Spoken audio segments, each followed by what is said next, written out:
vous habitiez en région parisienne ou non, vous avez très certainement déjà entendu parler de ces bornes.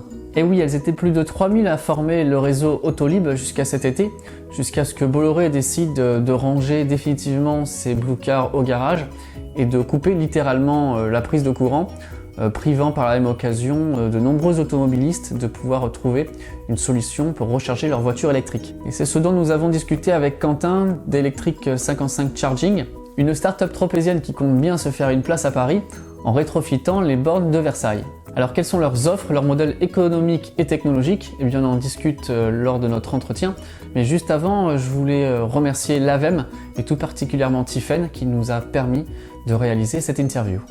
Je m'appelle Quentin Ducreux-le-Rebourg, je travaille pour Electric 55 Charging. Donc on installe des bornes de recharge et on les supervise. Donc, superviser la borne de recharge, ça veut dire qu'on va voir quand il y a un problème, quand tout marche bien, on va permettre l'accès aux différentes cartes de recharge également. Et c'est grâce à nous que la borne, on sait quand est-ce qu'elle est occupée ou pas occupée, tout ce genre de choses. C'est ça la supervision.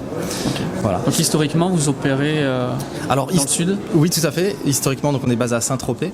La boîte a été fondée par Romain Vincent qui a fondé la boîte en 2013. Okay. Et donc l'idée de base, on va dire la grosse différence, je vais être obligé de parler un tout petit peu de la structure du marché quand même pour expliquer ça. En France, 95% ou 99% du marché est subventionné. En fait, donc les bornes sont installées par des syndicats d'énergie, des villes, des collectivités, etc., ce qui est très très bien. Mais ces bornes vont être supervisées par des prestataires de services. Donc c'est-à-dire que l'exemple, c'est que toi, tu es une ville, tu installes des stations. Moi, je suis prestataire de service, je vais te dire, voilà, ça coûte tant pour gérer les bornes. Donc typiquement, le genre de borne, là on vient de faire une vidéo sur les stations Wiz qui sont dans le bassin cannois. Donc c'est vraiment ce type de borne. C'est une prestation, c'est un marché public qui a été fait, ça a été gagné par un superviseur. Okay. Nous, on se positionne pas trop là-dessus parce que déjà on est plus petit, on va pas gagner contre les gros groupes souvent. L'idée, nous, on va mettre les bornes, on investit, donc on met des bornes en voirie, on va convaincre des villes en voirie, donc accessibles au public, etc. Et ces bornes-là, on se rémunère sur la recharge, on demande rien aux villes. Et donc pourquoi je mets l'accent là-dessus? Parce que c'est notre spécificité. Et ça va avoir un impact direct sur l'utilisateur, sur l'utilisation. Souvent, on est moins cher. Alors pas tout le temps, mais souvent c'est moins cher, parce que nous on optimise, on est purement privé, on est habitué à ça, hein, simplement. Parce qu'on va optimiser les capex et les OPEX, on va optimiser l'investissement au départ, donc le one shot, l'argent qu'on met au départ dans la borne, etc.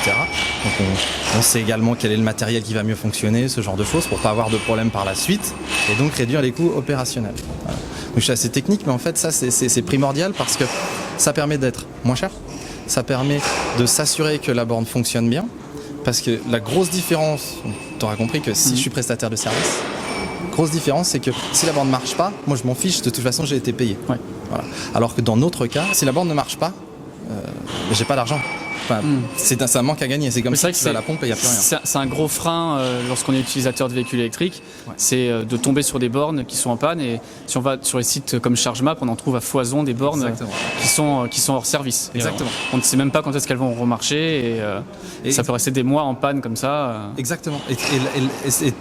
Merci de citer ChargeMap pour ça, parce que nous par exemple, on va faire attention à avoir une bonne note sur ChargeMap.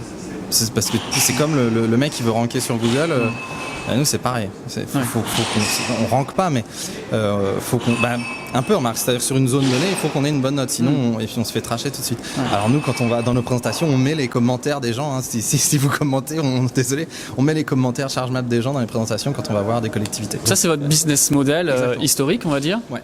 Et donc là on parlait de ChargeMap, et sur Automobile Propre, vous avez eu un article qui a fait le buzz ces derniers temps, puisque vous avez récupéré des bornes Autolib qui sont inactives depuis que Bolloré a arrêté de faire son opération de voitures électriques en partage. Donc ces bornes qui sont restées hors service pendant des mois, maintenant vous en avez récupéré quelques-unes. Donc est-ce que tu peux nous en parler plus en détail? Exactement. Alors Autolib, donc pour le contexte, il y a des milliers de bornes. En gros, on est dans la situation actuelle à Paris, c'est que c'est la plus grande, enfin c'est pas la plus grande, c'est une des plus grandes villes d'Europe. Je suis pas très bon en géographie, et c'est le plus gros réseau en nombre de bornes. C'est le plus gros réseau en nombre. Oui, exactement. Elles existent encore. Du plus gros à zéro. En fait, il existe, mais il est inutile. Donc c'est catastrophique. Enfin, c'est lamentable. Pas une très bonne image pour la ville de Paris. Complètement, non. Surtout COP21, c'est Paris et raté, quoi. Bon, après, il y a plusieurs facteurs, mais l'un des facteurs aussi, c'est justement que les documents contractuels qui étaient faits avec Bolloré et la ville de Paris, donc IER qui a fabriqué les bornes, le groupe Bolloré en général, etc. Et du coup le syndicat Autolib Vélib, c'est-à-dire ça a été mal ficelé et en gros tout le monde perdait de l'argent. Et ça marchait plus, etc. Beaucoup de mauvaise volonté. Ils sont partis avec un système économique qui n'était pas fiable sur le long terme. En gros, voilà, je schématise. Tous ces documents d'ailleurs sont visibles en ligne. Hein. Si vous voulez dormir très vite, il faut aller les lire sur le site du syndicat Autolib Vélib. Ça marche bien. Et donc vous, dans votre service qui est totalement différent, comment vous avez fait pour récupérer ces bornes? Comment ça se passe maintenant? Où est-ce qu'elles sont? Comment ça se passe? On allait voir les villes et on leur a dit, nous on reprend les bornes, ça vous coûte rien. On sait que vous avez l'impression de vous être fait avoir, vous êtes échaudé. On monte pas de blanche, on fait des choses innovantes, donc on a des cadres administratifs souples aussi, ça c'est bien, et on dit voilà, on teste, si ça marche pas, on s'en va et on remet comme avant. C'est-à-dire que ça marchera pas, parce que ça marchait pas avant, oui. Donc on va pas réparer, voilà. Mais le fait est que on arrive, on dit on met la borne à jour, donc on augmente la vitesse de recharge, donc là on est à 3,7 kg d'origine, pardon, les Autolib sont à 3,7 kg. Les anciennes c'était ça, c'était la charge vraiment très lente. Ouais, c'est presque comme à la maison. La maison c'est entre 2 et 4 en gros, mais enfin 2 ou 3,7. Et du coup là on passe à 7 ou 22 selon ce que les villes souhaitent. Voilà, c'est plus simple de faire du 7 et par la suite on fait du 22 parce qu'il y a un petit peu de travaux. On investit nous-mêmes. On change l'électronique à l'intérieur de la borne, évidemment. On change le type de prise, type 2, parce que là c'est des types 3 câbles attachés. Encore une fois, il n'y a pas le droit. Donc là on est d'une prise type 2 tout à fait standard, le capot fonctionne, etc. En gros l'idée, je veux dire, nous on est conducteurs de voitures électriques, on connaît, tu vois, le truc, on n'est pas derrière un bureau à imaginer ce que ça doit être. En gros, tu arrives devant une borne Autolib maintenant qu'on a rétrofité, tu es totalement habitué à ce que tu vois. C'est simple, c'est comme à la maison, on va dire. Tu branches, tu refermes et puis tu t'en vas et quand tu reviens tu rebadges, voilà. Après c'est... Et donc les bornes que vous avez rétrofitées, d'aspect c'est exactement les mêmes. Ah oui, l'extérieur on touche pas, elles sont très très solides, elles sont excellentes ces bornes là, il n'y a pas plus solide. Donc la conception était le modèle économique n'était pas terrible, mais la conception était bonne quand même. Ouais, l'électronique, il y a des choses probablement discutables. Hein. Moi, je suis pas spécialiste là-dessus, mais en tout cas, elle était vieille aussi l'électronique. Hein. Conception autour de 2011 au départ, installée, je crois 2013, je ne veux pas dire de bêtises. Et oui, effectivement. Donc on change l'intérieur et on remet quelque chose de moderne. Mais quand je dis moderne, c'est des bornes top of the line actuelles. Hein. Donc pour les utilisateurs qui avaient l'habitude d'utiliser les bornes Autolib, finalement, ils ne sont pas déstabilisés. Il y a une différence, c'est-à-dire qu'on ne va pas badger à la borne mère, la grande borne, on va badger direct sur la borne. Directement sur la borne. Ça, on l'indique, on reprend l'écran, on écrit tout, voilà comment faire. Et là, la première ville qui nous a fait confiance, on est super content, c'est Versailles. Donc c'est assez prestigieux aussi, donc c'est cool. Et donc on a repris les bornes. Donc combien de bornes à Versailles? Là, en tout, il y en aura une douzaine, et pour l'instant, on en a 6 d'installés et de rétrofités qui fonctionnent, ouvertes au public. Voilà. 4 il me semble, les 2 prochaines sont en cours de certification parce que vous savez, il faut faire certifier à chaque fois, etc. Pour le détail, mais de toute façon vous trouvez ça sur tous les opérateurs de mobilité. Point important dans notre modèle aussi, c'est que on n'a pas de carte de recharge, on n'a pas en concurrence avec les autres cartes de recharge, ça va. Il faut s'abonner, comment ça fonctionne? Non, tu prends si tu utilisais ChargeMap, si tu utilisais Plugsurfing, KiwiPass, FreshMile, Belib, peut-être des gens qui utilisent la carte Belib, je pourrais tous les citer, hein, EasyVia, etc. Ils peuvent venir recharger sur ces bornes-là. Donc en gros, l'idée c'est que ce soit totalement transparent. Et nous, c'est un argument commercial fort. On va voir la ville et on dit voilà, les gens sont habitués à utiliser le pass A sur les bornes, c'est transparent, ils vont pas se poser la question, ils vont l'utiliser, c'est la même. Voilà. Et si j'ai, par exemple, moi j'ai le pass ChargeMap et le New Motion, est-ce que j'ai une différence de tarif? Parce que j'ai pu voir on a pu montrer dans la dernière vidéo que par exemple sur les bornes Wiz, moins d'une heure, il vaut mieux utiliser le ChargeMap qui est facturé à la minute. Que le New Motion qui est facturé avec 4 € de session à l'activation. Est-ce que là il y a une différence entre un badge et un autre niveau tarif? Oui, c'est possible et on ne le maîtrise pas forcément. C'est-à-dire que nous on a un prix, dans ce cas qui a été délibéré par la ville de Versailles, des fois non. Là pour l'instant on est sur des 7 kilos, il y en a qui arriveront en 22, donc le prix bougera peut-être, mais on est sur un prix, le prix délibéré par la ville de Versailles est de, je ne veux pas dire de bêtises, 1 centime la minute et 7 centimes par kilowatt. Ouais, ce qui est pas cher, sur les 7 kW ça va pas vite du tout, donc c'est pas très cher le prix. Donc il y a une double tarification, au temps et au... Moi, personnellement je préfère quand c'est que à la minute, parce que à la minute pas trop cher, parce que le kilowatt t'as les gens qui vont rester 2 semaines branchés, tu vois. Dans d'autres pays les gens se battent physiquement en station. Benelux, oui, c'est comme ça. Il y a une grande questionnement en ce moment de savoir comment faire payer les bornes de recharge. Est-ce qu'on les fait payer au temps, est-ce qu'on les fait payer au kilowatt comme on paye au litre d'essence? Qu'est-ce que tu en penses? toi? Moi, minute. Pour moi, c'est minute, c'est le plus simple, franchement, pour avoir utilisé ça, pas très cher. Typiquement, sur notre réseau à nous, sur nos bornes en propre, quand on maîtrise tout et qu'on n'est pas dans une logique d'innovation, etc., que c'est nos bornes, on est, nous, à 6 centimes la minute. Voilà. Avec frais éventuels des opérateurs de recharge qui... Il y a des arrondis, etc. Mais honnêtement, ça change quelques centimes par heure, c'est pas énorme. Donc ça fait 3,50 $ TTC en gros. Je schématise, ça va être ça sur notre réseau en 22 kW. Okay. Donc ça reste assez compétitif, je pense. C'est pas le moins cher, mais ça marche. Donc pour un truc qui marche bien, je pense que ça va. Il y a beaucoup plus cher. On nous a demandé, pour info, c'est marrant, en région parisienne, on nous dit des fois c'est pas assez cher aussi. Ouais. Sachant qu'on a des bornes à Saint-Tropez, qui n'est pas le coin le moins cher de France. Et là ça va, mais Paris non, ils ont dit qu'il faut que ça soit plus cher. Pardon, on demande la gratuité du parking aussi, qu'on n'obtient pas tout le temps. D'accord. Ouais. La plupart du temps, si, quand même. Okay. Et pour l'instant, donc la puissance maximale de tes bornes, c'est 22 kW. Celle là-bas, ouais, en voirie. Après, on opère aussi des chargeurs rapides. Des chargeurs rapides aussi, c'est quelque chose que vous avez aussi. On est le plus gros opérateur de recharge rapide, donc DC en continu en Europe. On a un petit peu moins de 2000. Mais ça, il y a de la prestation de service aussi beaucoup là-dedans. C'est pas les nôtres. Voilà, c'est pas pour des collectivités, hein, c'est pour des privés. D'accord. Et on gère ces bornes-là. Ouais, effectivement. On est ravis si vous avez rechargé sur les bornes, les nôtres dans le sud ou les bornes en région parisienne, les Autolib, on est ravis d'avoir les commentaires. D'aller les essayer, de laisser un commentaire sur ChargeMap par exemple, c'est plus utilisé de toute façon en France pour les commentaires.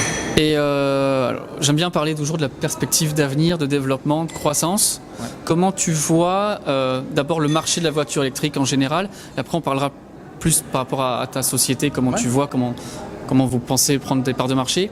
La voiture électrique en général, pour l'instant on est toujours à peine 2% de vente. Comment tu la vois évoluer? Ça dépend des régions. Je crois on était ces derniers mois. Je ne veux pas dire de mauvais chiffres, je vais me tromper encore, mais région parisienne. Je les mettrai de toute façon en commentaire.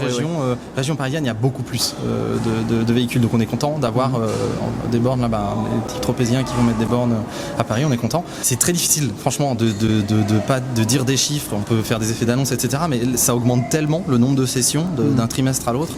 On met même pas de chiffres dans les présentations et tout qu'on fait, parce que ça change beaucoup, donc on est super confiant sur l'évolution du marché. On voit aussi que le modèle qu'on pousse, donc le modèle concessif, c'est ce que j'ai décrit, etc.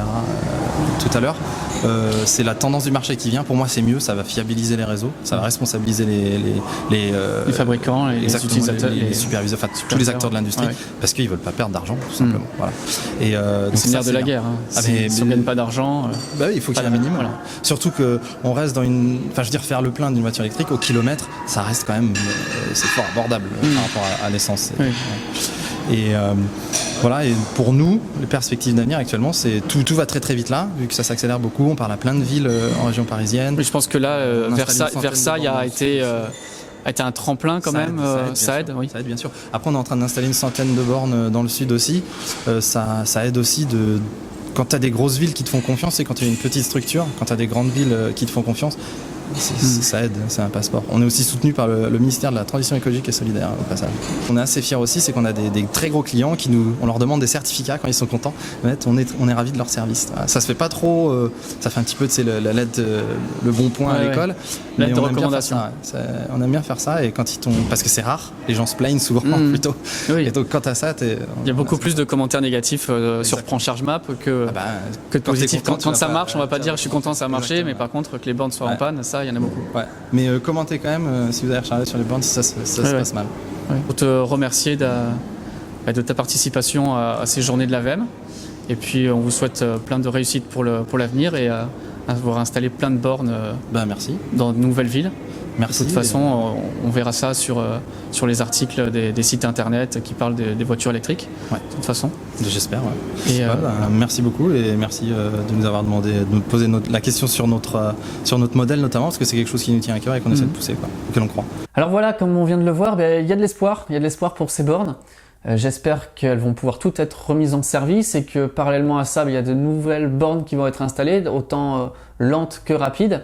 Et puis ça me fait penser que finalement c'est peut-être une bonne manière d'opérer la façon dont Electric 55 Charging opère, puisque comme on l'a vu, eh bien l'entreprise ne gagne de l'argent que si les boards sont utilisés, et finalement elles peuvent être utilisées que si elles fonctionnent, donc ça oblige les opérateurs à devoir faire attention à la maintenance de leurs bornes, et ça je trouve que c'est vraiment un point capital sur un marché qui commence à être de plus en plus mature. Alors on parlait lors de l'interview de Ranké, eh bien est-ce que vous utilisez vous aussi ChargeMap? Est-ce que lorsque vous devez vous rendre quelque part, vous regardez ChargeMap pour avoir un petit peu des informations sur les bornes aux alentours? Est-ce que vous regardez les avis des autres utilisateurs? Est-ce que vous aussi vous laissez des avis après avoir utilisé une borne, qu'ils soient positifs ou négatifs? N'hésitez pas à me le dire dans la section commentaires, ça m'intéresse d'avoir vos retours sur ça. Et puis aussi ce que je voudrais savoir, c'est finalement quel est selon vous le meilleur moyen de pouvoir créer une tarification pour les voitures électriques. Bon là je voudrais avoir simplement votre avis sur les bornes jusqu'à 22 kW, parce que les bornes de recharge vraiment rapide ça dépend par rapport à votre voiture, si vous êtes capable de prendre qu'à 50 kW ou de monter comme les Tesla à plus de 200, donc là je pense qu'il y a une balance à faire, mais si on prend les bornes que l'on a sur l'espace public, eh bien dites-moi selon vous quelle est la meilleure méthode de tarification pour ces bornes. Est-ce que c'est au temps? Est-ce que c'est au kilowatt? Est-ce que c'est comme dans certains cas un mélange entre le temps et le kilowattheure utilisé? N'hésitez pas à me le dire en commentaire. Et donc voilà, c'est tout pour cette nouvelle vidéo d'interview lors des journées de l'AVEM. Encore un grand merci à l'AVEM et à Electric 55 Charging d'avoir permis cette interview. On se retrouve très bientôt pour une nouvelle vidéo. Si celle-ci vous intéresse comme d'habitude, eh bien faites retentir la cloche, abonnez-vous. Et puis voici encore une fois mon lien parrainage si vous êtes intéressé par une Model 3 de chez Tesla. On se retrouve très bientôt pour de prochains épisodes, de nouvelles interviews. Bye bye tout le monde!